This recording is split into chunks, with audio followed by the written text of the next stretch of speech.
Man, I'm walking different, talking different. Loved ones see the difference. I'm untalkative and distant. I guess I'm seeing true colors. Stealing this for suckers. Deport the Jerry Hellers and the Busters. Salute the good fellas and the hustlers.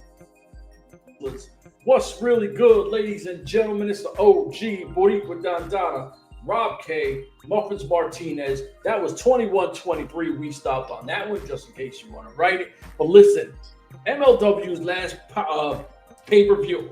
Now, everyone was busy. We were supposed to go live. Thank God we ain't go live because it started off with an itch, right? Like, we're going to talk this. We got to keep it 100. No audio. So you're like, this is horrible. Bad. Comes back, and let me tell you, this has been one of my favorite MLW pay-per-views in a long time. Like, we've seen some good ones. This one was awesome. I liked almost every single match. We had fuck it. We're going to faction this shit up heavy, right? We're going to go all over the place. I really don't care. So, Muffins Martinez being one of the biggest, he's the biggest 4 Horsemen fans that I've ever known in my life. I've got some wrestling fans. They like the 4 Horsemen. He bleeds that 4 Horsemen shit. That's his fucking ish. I'm just keeping it 100.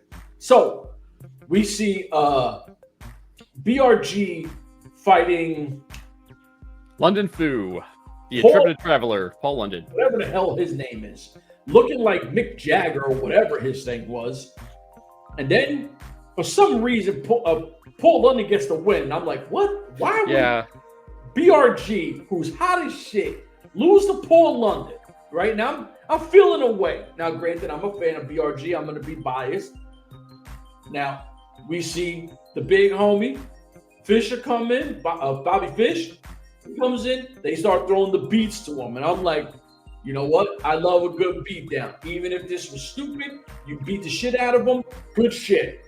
All of a sudden, the Andersons come in. And I'm like, wow. Okay, this was their debut. And they're going to come regulate on BRG and Bobby Fish. I don't know how I feel about that, right? I'm kind of, not sure. All of a sudden, they turn around and start beating the shit out of Paul London. They start beating the referee up. I'm like, what's going on here? Now, Muffins, I think it was a month ago, had said something about the Extreme Horsemen. And I didn't know anything about that. He had said this was part of a group at MLW way back. So now you have the Andersons, BRG, and Bobby Fish. They teased it because they kept like moving their hands around. And there's a fan in the left corner that you see go like that. And one of them looked over and pointed. And I'm like, I think we're getting the Extreme Horsemen back.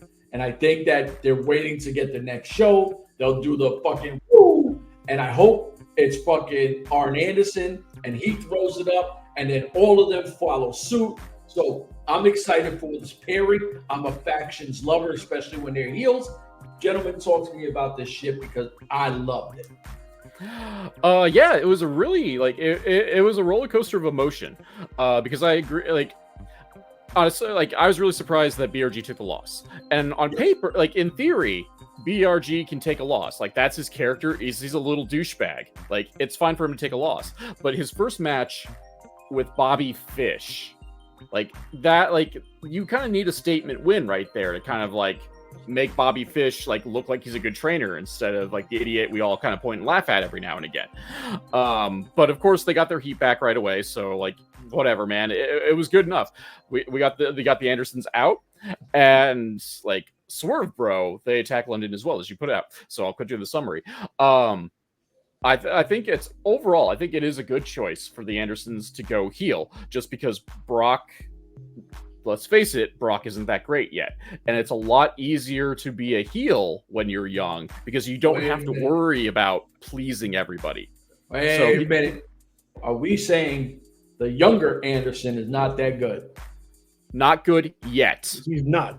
Not yet. From the sample size I got, I think he's the fucking man. And it looked like he's a fucking brawler, and that's all I need from him. I just need him to be a strong, I'm a beat you down guy. And to me, I think that's what we're getting. Yeah, well, and that's what he needs, and that'll help build him. I mean, even his dad wasn't good right away, lest I manifest the name Jumping Marty Lundy for all of yous. Exactly. Nobody remembers Jumping Marty Lundy. They remember Mark Anderson. So history lesson. Marty Lundy is Arn Anderson's real name. And as per tradition in professional wrestling, when you start out as on television, unless they're going to strap a rocket to you, you wore black trunks and you wrestled under your real name until they are ready to do something with you. It's similar to the Japanese young boy system. This is what they did in the 70s. This is what they did in the 80s. Arn Anderson used to be like a quasi-skinny, like he had a little belly on him, but he used to be a lot smaller, wrestle in a black singlet, go by the name Marty Lundy, and would get his ass kicked all over Mid-South. Is that why, like, the generical look in wrestling games is black trunks? Yes. Yeah. Because when you started, you started out, you were not even supposed to have a gimmick. You were just there to be a warm body to get tossed around, and that's how you paid your dues. And then, like, once you were ready, right there, what he said, those three words: "Pay your dues." Yeah. And then when they were ready to do something with you, then you got a gimmick. Then you got your fancy name. You got your fancy name. You could wear maroon tights back in the day. Now you can actually wear like a full-on bodysuit and whatever. It'll be cool. But yeah, so like even when I say, like, I'm not trying to slander Brock by saying he's not great now, because he's like 2 years into his career. Like, how many guys are great 2 years into their career, like logistically speaking? And especially if he's going to adopt his dad's style as just a meat and potatoes guy. Like, I mean, it'll help move along faster, but just because he's going to be so meat and potatoes, like in the fans' eyes, he's going to have to actually work twice as hard at it. So, but going back at it, so like the heel thing will work, and putting him in a stable will work as well. This will give both him and BRG like two, good, decent minds for the business to learn under, because like we can say like, oh yeah, CW never made it, but like, you don't go 30 years on a national stage in some way, shape, or form. Like, he wasn't just staying in Alabama for 30 years. Like, he's gone out and traveled the country. So, like, he's got TV experience. Bobby Fish is another guy. Like, he's been around the block, been to Japan, done all that stuff. Like, Dragon. Yeah, both these guys are good to learn under. So even if the segment was kind of like and weird overall, like, I think big picture it will do some good. I think just the thing that made me the most sad is that they brought back Love Doug and Jay Lyon just to be fed in like 90 seconds. But but I'm curious to see this will go. I'm two minds about the Horseman name. If they're doing like a full-on Horseman thing, like, unless like Arn comes back, like, I think they need to go a different direction than a Horseman. Like, you got to have someone like really there to pass a torch for it to be legitimized. Well, that's why they were called the Extreme Horsemen. So they don't even need the word Horseman in the name. Just throw it. Just get rid of it. Like, Muffins needs the name Horseman in the name. Well, I don't let it die. Let it. Unless they're going to bring Arn out, let it go. Exactly. Like, unless if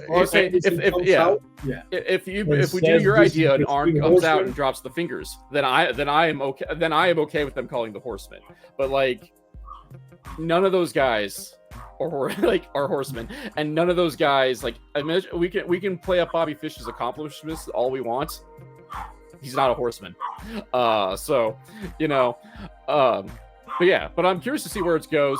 Once again, though, I am a little bit disconcerted about the number of heel stables in MLW, because like most of the heel side of the roster is in a stable right now, and a lot of the baby faces, like, I mean, they've done an okay job of like mixing and matching a little bit, like bringing in our favorite fast food breakfast sandwich to hang out with Cozy Max, or the alliance between Cozy Max and the Second Gear crew, or they've tried to kind of go in and out, and then like whatever Akira's doing at the moment. But like, as a whole, like, we need something. I think we need a bigger, like, we need a babyface stable on the guys on the face end. Otherwise, it's just going to be a bunch of gang beatdowns. And you're talking about Akira. He signed a 2-year contract back with MLW. So who? Akira. Okay. Now we just need to get him to win real matches. Yeah. So he signed a 2-year exclusive deal with MLW. So what do you guys? This is your segment, bro. We're not talking about Akira right now. We're talking about MLW. So MLW is perfect. Yeah. But like you said, the show was mirrored by no audio. So we missed one hell of a match between Bobby Fish and we missed like 2 matches because we missed the women's match. Well, the women's non-title match as well, which I didn't touch on. Which like this is getting this is ridiculous. Like some of these technical gaffes, like Myron down a great show. Like this was actually a pretty good show. Like there's a couple things where I went like, really, that's what we're gonna do. But but it didn't ruin the show for me. And the fact that like we didn't really get a real feed until 45 minutes into the show to begin with, and then even then there were some small technical gaps, like Alex Kane coming out to the music and Tron of Miyu Yamashita. Love Doug and Jay Lion coming out to the Andersons name tag. Like you made 2 really big production hires and you can't get your stuff together. Like that is upsetting, and definitely did mire down like what was a pretty good card. Like it got Chef in like from start to finish, so that tells you how good it was in ring. And then you got to give me kudos on the 2 guys that I picked for the Opera Cup that moved on. So one of them you didn't even like winning. Well, but hold up. Bad Dude Tito defeated Kane. Yeah, my bracket's busted. Listen, and what's the other match? Akira. Wait. Hold on. So can we just go to Bad Dude Tito real quick? Now you guys have been saying Bad Dude Tito doesn't have a big win. This is a huge win. He got it now. That's a huge win. Yeah, that's a huge win. And that leads to actually for me the more interesting question is what's next for Alex Kane. Exactly. And what was the other match? Akira and Kenta, right? Akira, Kenta, TJP, and Tom Lawler. Oh yeah, TJP won, and then Akira won, right? No. Akira can't win matches anymore. Yeah. So he's the future, but he can't win matches. And then what was the main event? Who won the main event? Mystico, which we knew that was going to happen. Who I called the winner of the entire tournament. And the meal ticket of MLW. He's not the meal ticket of MLW. He's not the meal ticket of MLW. Okay, if you think about it now, you're gonna have another show coming up in 2 weeks. Maybe have 1 or 2 matches. Where are the finals going to happen? November, I don't give a shit. Where? I don't care if it's in November from where? Where's the finals going to happen? November 9th from where? He is the middleweight champion. He's not the face. Where's the finals of the Opera Cup going to happen? November 9th from where? Cicero, Illinois. Chicago? Yes. Okay, and hold on. Win that? Mystical. The meal ticket of MLW. There's no way any of us are going to agree with the meal ticket of MLW. Yeah. He's the meal ticket. That's ludicrous. He's bringing eyes in. He's bringing the Mexicans' eyes in. He's bringing the news. He's bringing the everything into MLW. When they go to Chicago, you saw how big that thing was last time. And just imagine now when they go to Chicago and the finals in November, all the eyes that are going to have on that episode. So you're telling me that the only reason why there's the Mexican culture, right, or lucha, let's just say the lucha culture is only watching now. Meanwhile, MLW has been producing, what's those 2 young guys, Aramis and Arez, all these Mexican wrestlers that have been killing it. And where they're at now, nowhere to be found. They left in bad terms. That's one. They left in bad terms. And what happened. You have to bring that up here. So now Mystico is saving that now. Mystico is bringing the eyes and bringing that money from Mexico to MLW. But MLW's always had Mexican money. Like they've been, for the most part, like one of the most preeminent producer of lucha libre in America. Like even when we were like saying MLW's terrible right now, like they were still taking like every other month and headed down to Mexico for the crash, or bringing in Ares and Aramis, etc. So when November comes and Mystico wins, I'll be sitting here waiting for you guys to give me grace. I'm not because Kenta's going to win it, and I told you Kenta's not winning that. Kenta is winning it. No, he's not. No, he's not. So listen, Kenta, my pick, is going to win because it makes best for business. It does not make sense, bro. It does not make sense that it's best for this guy, Mystico, to win. He's already dominated. He doesn't even fight MLW guys. Kenta, in one shot, has already fought an MLW wrestler. Hey, man. And I mean, if you want to talk Kenta and Ikuro, listen, Ikuro, if that's what you thought he was the man, yo, to me, he got exposed of not being that guy in that match. This is the first time I watched Ikuro, and I was like, this guy's not on that level. Just don't be crying when Mystico wins the Oprah Cup. I'm not, but I'm telling you, Ikuro is not the guy that we thought he was. Oh, that's fine. That's fine. They put him too fast. He looked really good. Both of the guys' paws looked real good. Kwon and him had a fucking burner. Both of them look good. As soon as you put him against Kenta, a world fucking traveler, he got exposed. Akira's not that guy. Well, Rob K, can't push this guy to the top. We're talking about the MLW show that we just kind of went off. Just tell us the best part of the show was. Oh, Dijak, right? Like we got to talk Dijak. Because the thing is like I even don't know if that's the best part of the show because he come out with Mr. Saint Laurent. Yeah, listen, business picked up, and then the Walrus come out, and business was right back down. Well, and I agree with you because MLW is doing anything they can to try to get the Florida Fat Joe, whatever Kane calls him, to get over. I am sorry, Court Bauer and everyone in MLW. No matter who you stick with MSL, it's not going to work. This guy is too much of a fucking killer to stick him with MSL being goofy. Listen to his tone. Listen to what he's saying. MSL is a goofball. He doesn't match with none of these guys. He's not hip-hop urban enough to match with, Flop Dolly, I call him. He's not tough enough to match up with Davey Boy Jr. and Tom Lawler, he could work with. I think I really do like the pairing of MSL Tom Lawler. Yeah, but Tom Lawler can work with anyone because that's because Tom Lawler is a good utility knife. Yeah, Swiss Army knife, whatever analogy you want. He didn't match with Bishop. He didn't match with AJ Francis. He didn't match with Davey Boy Smith Jr. He didn't match with Donovan Dijak. Anyone that they put in, I mean, he did not fit in with Zeta Steel neither. Like, let's keep it with Dallas. Holiday or even Hammerstone for that little time they were there. None of them. Yeah. This is try to get MSL over because that's Court's boy. You're not going to get this bozo over. The worst thing in MLW is when MSL's on TV. Just saying. And let me ask you guys the question. Hailing from Queens. Hold on. They got him hailing from Queens, New York, so you know he's the GOAT already. Donovan Dijak from Queens, New York. I don't even care if he's from Canada. He's from Queens, New York. Let's get it. It's a hijack. Yeah, the good thing that happened that I actually liked was we found out that Janai K won her match. We have new tag team champions, 2 members of Country Unit.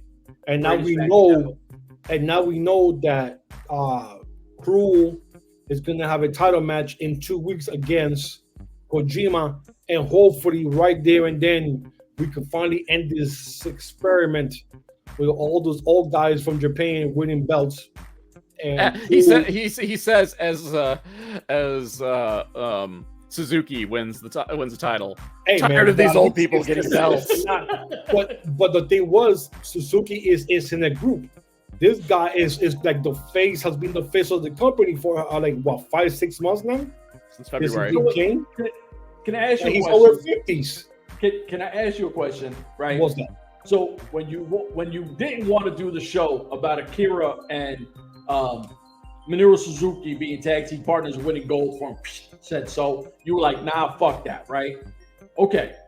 Now they win tag golds, and today you tell me, I say, yo, we gotta talk Contra. You're like, why we always gotta talk Contra? Right? Why we always gotta talk Contra? Because it's the truth. That's the only thing you want to talk about all day is Contra. Janai Kai is the longest running best, and I'm already starting to be like, but she's the longest and best reigning women's champion ever. And she went from Torado to Contra unit, so she was never all the time in Contra unit either.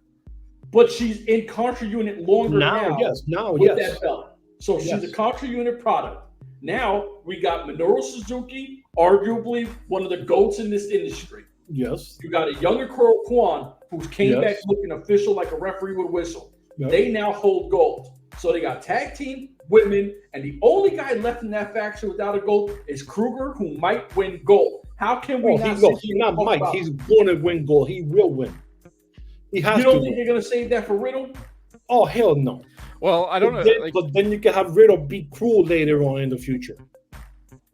Yeah, as soon as they announced Cruel, like that took away my prediction of Riddle cashing in next month. And like you said, this month technically. And like Rob K said, he doesn't see Riddle being the champion till the beginning of 2025, anyways. So this right here makes sense that you finish with Cruel to the end of the year, and then next year you'll have one of the big shows, and he'll cash in his chip or whatever, and he wins the belt then. That I can see. Now we just gotta hope that something. Huh? Do you think Dijak changes that plan? No.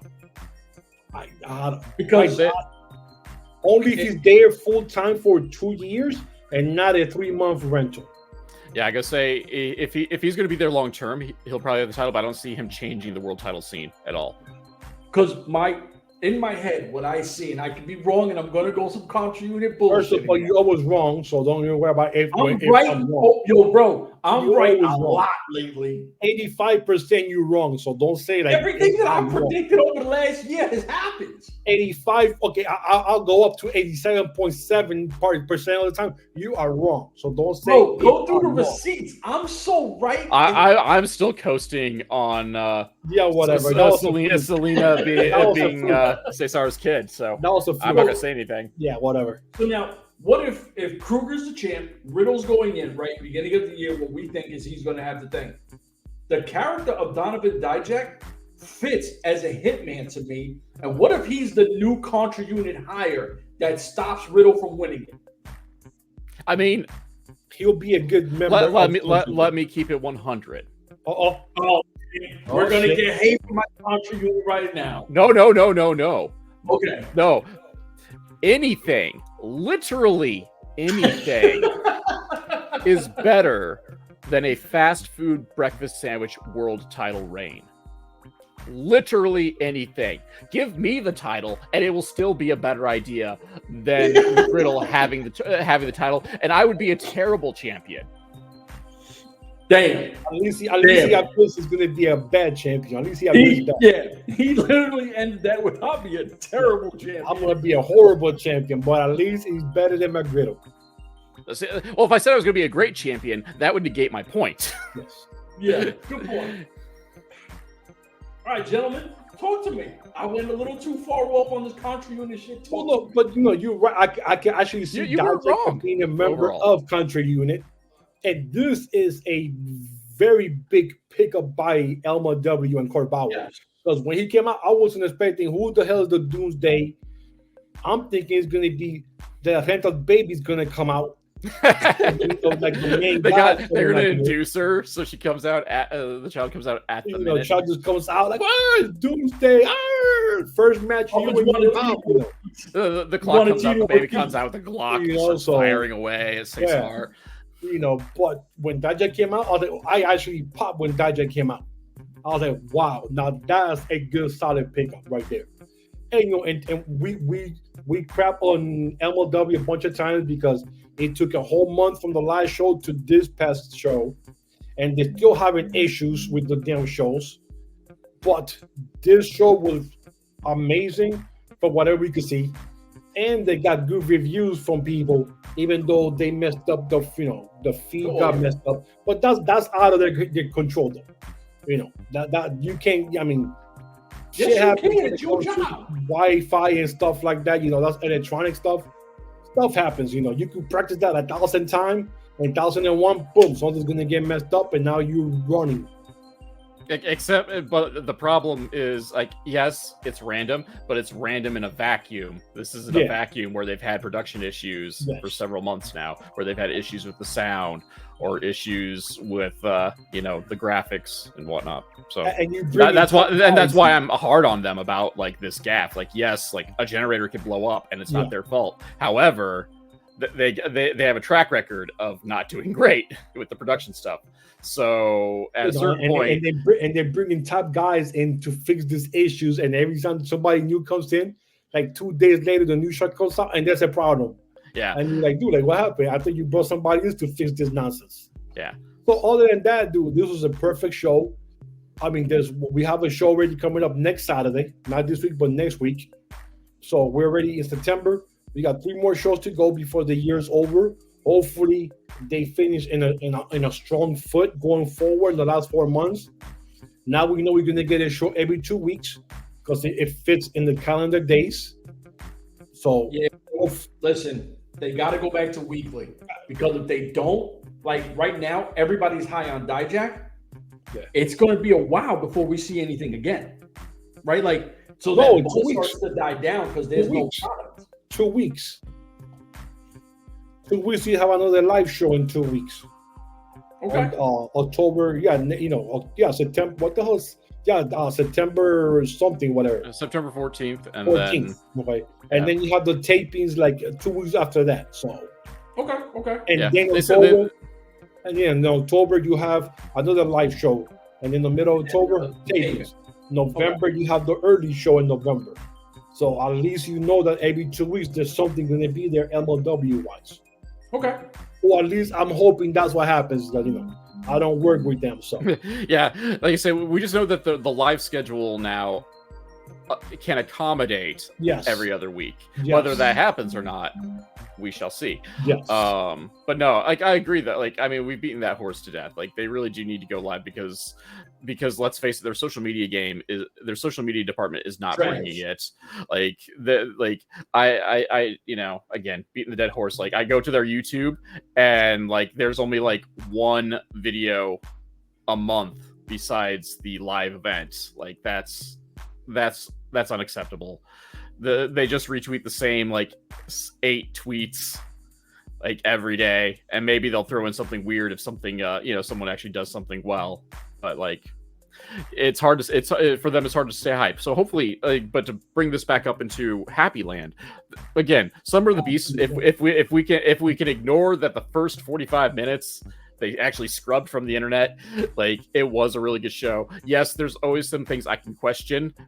But I do that like every time I watch wrestling in general. Like, why would you do that? Well, it's because I am obviously sitting in my recliner, the best booker in the world. I know I am. Yeah, right. The only time I'm off is when I have to come back. Every time I'm wrong is when I have to come back after the fact and then have to like explain why I was wrong and how it'll be a good thing. And this is how they'll tailor it back in. But like overall, like the show was really good, and I just kind of wish that there wouldn't be like a cloud hanging over everything, like whenever they do something good. So like in this situation, the technical gaffes, and then bringing in Dijak. Oh, by the way, he's part of WTF now. So but like comparatively speaking, like I'm a bit more optimistic into looking towards the next show, especially because I am very curious to see if they take the belt off of Kojima. And just because you can make a whole lot of speculation as to what will happen. Well, either way, like what will they do with Kruger if he wins? And if for some odd reason he doesn't win, which would be a terrible idea, like what's next for Contra? I mean, I'll end it with this, right? I love Contra Unit. The original still is better than what we have now.